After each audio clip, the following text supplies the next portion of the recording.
el doctor González del Solar en la época, principios del siglo del 10 al 40, ¿no? Pero lo quiero recordar porque además era un tipo tan sencillo, tan didáctico para explicar cuando preguntaba, ¿viste?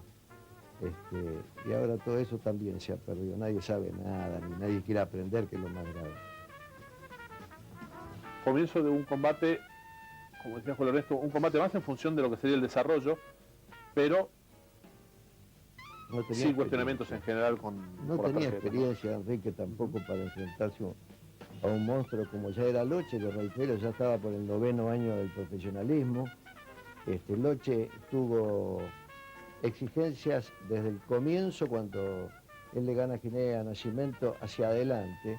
Siempre tuvo alguna pelea comprometida, porque en aquellos tiempos, entre tanto bagallo que venía, también venían figuras de primerísimo nivel, porque el país la podía pagar. Es decir, en este tipo de peleas, Loche, creo yo, que si hiciera una estadística, que habría que tener los datos del dinero, debe haber sido el boxeador argentino que más dinero ganó en peleas fuera de campeonato mundial, comparando lo que él percibió como campeón mundial en 5 o 6 peleas, con las peleas no de título mundial que hizo en el Luna Park. Él ganó más plata sumando esas, mayor cantidad de peleas también, que las que ganó por título mundial, cosa que es muy curioso, porque es muy difícil. Vos fijate que actualmente Chacón, que peleaba por 2.500 pesos, está ganando $200.000 una defensa. Correcto. O sea, hay una gran diferencia.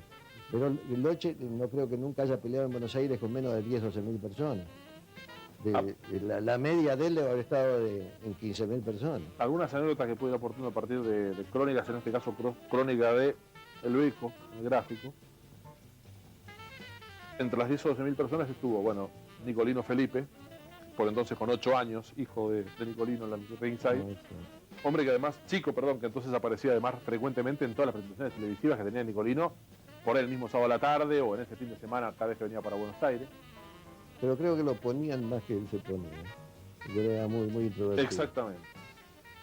Eder Joffre en el ringside, quizás el más grande boxeador brasileño de todos los tiempos, ¿no? O por ahí. Quizá de Brasil, sí. Brasileño, hijo de Ariste de Joffre, que es un argentino que se radicó en San Pablo, o sea que no fue argentino por poco. De casualidad. Pero Joffre tampoco peleó nunca en Argentina, porque en aquel tiempo la empresa que monopolizaba la actividad tenía malas relaciones con Abraham Katzenelson, que era su manager. Entonces, ese fue el motivo por el que el gran Joffrinho, el gallo de oro, como se llamaba en el Brasil, nunca peleó en Argentina. Otra curiosidad de época fue que antes del combate se presentaron, recordemos que estamos en el 69, recordemos que era un año crítico para el deporte argentino porque el fútbol se quedaba fuera del Mundial del 70. Era una gran figura Alberto de Midi, cosa rara para muchos, un remero gran figura. Bueno, en efecto, en las presentaciones previas al combate subió al ringside de Midi, subió también Carlos Cañete para entregarle una plaqueta a Bill Brennan. Bill Brennan dicen porque fue el gestor de la pelea de Cañete con Kobayashi. Dirigente de la de la Asociación Mundial de Boxeo, que fue la empresa con la que Luna Park estuvo casada hasta la parte final, cuando Lectura dijo al diablo la fidelidad, y ya trabajó con cualquier organización. Un Nicolino, quizás aprovechando esa inexperiencia de la cual vos hablabas de Enrique, se lo ve un poquito más activo que en otros instantes, o en otros tramos. Recién hacía referencia a Alfonso Araujo, vos me vas a corregir si lo que tengo como dato es equivocado o no, pero a esta altura de su carrera, esta era la segunda pelea por títulos mundiales que había dirigido, y la anterior, según él, era Pascualito Pérez contra Ty Dauer. Claro, está bien, pero el tema es que antes había 8 divisiones, 8 títulos mundiales, entonces para ligar tu campeonato mundial tenías que esperar años. Y ni qué hablar si no era en Argentina, en cambio, ahora calcula, hay 20 organizaciones, 17, 18 divisiones, puede haber como 600 campeones simultáneos. Faltan árbitros. Entonces, directamente, el que no dirige una pelea por título es porque no existe. Y, según decía él en aquel entonces, llevaba alrededor de 5.000 combates haciendo de árbitro. Claro. Imaginen que de 5.000, el que entonces era el mejor árbitro argentino, con 35 años de carrera, solo 2 peleas por título mundial. Eran otros tiempos. Pero también es cierto que en la Argentina, por fin de semana, tenías un estadio repleto. Veo la cara de Biase ahí, joven, hasta con más pelo.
valía la pena para las cámaras o para las fotos hacerla, la que estaba, como que estaba prestando atención a alguien afuera.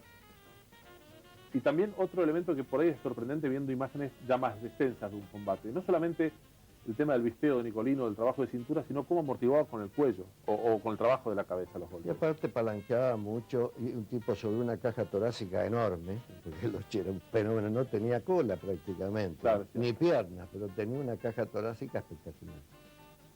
El final del asalto, en la que sería la segunda y última defensa de Nicolino en el año 69. Bien distintos esos años, Nicolino de campeón rara vez peleó más de 6 veces por año, cuando justo hasta antes de ser campeón peleaba 13, 14, 15 veces hasta que fuera necesario. Sí, 17, 18, Sí. Selpa peleaba 20, 22. Se ganaba más en todos lados. Exacto. Bueno, era otro país, ¿no? Sí, también es cierto que para muchos puede ser sorprendente ver la cantidad de veces que Nicolino, antes de ser campeón del mundo, repitió rivales. A Benelli le ganó 6 veces. Exactamente. Pero, claro, lo que pasa es que la televisión no había obrado el milagro que obró en el mundo. Si la televisión sí que le cortó las piernas a la gente. Si se la cortaban a Maradona en el Mundial, Sí. la televisión se la cortó a la gente en todo el mundo. Es decir, el mundo fue una cosa hasta la televisión y otra cosa después. Y acá la televisión fue inaugurada el 17 de octubre del 51, yo me lo acuerdo, pero realmente comenzó a existir en el 59-60 y ya pesadamente en el 61-62.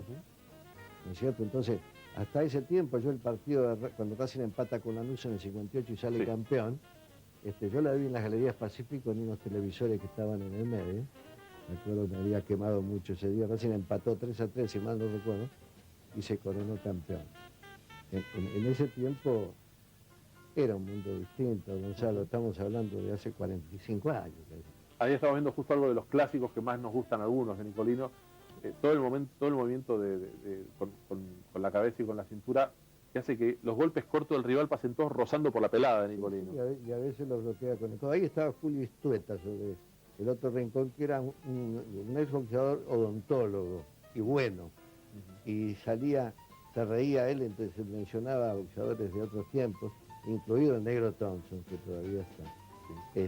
Y decía, yo me río con qué valientes que son acá cuando le pongo la anestesia, dice. Los grandes campeones del ring. Sí. Dice, el Negro Thompson temblaba como una soga. Dice, lo que es curioso, ¿no? Se aterrorizan por una muela que le sacan y arriba del ring son capaces de cualquier cosa. Fíjense la imagen del esfuerzo de Enrique buscando parecer que está haciendo muchas cosas y Nicolino manejando plenamente la pelea. Ya estamos en los últimos segundos, faltan 20 segundos más o menos para que nos metamos en otro testimonio importante y que hace honor a otro tipo que tuvo mucho que ver con el boxeo, que es Fiorentino. Con Julio vamos a vivir también la pelea de Nicolino con Adolf Ruiz, pero ahora vamos a ir escuchando al final del combate a Fiorentino con el famoso fallo de la pelea.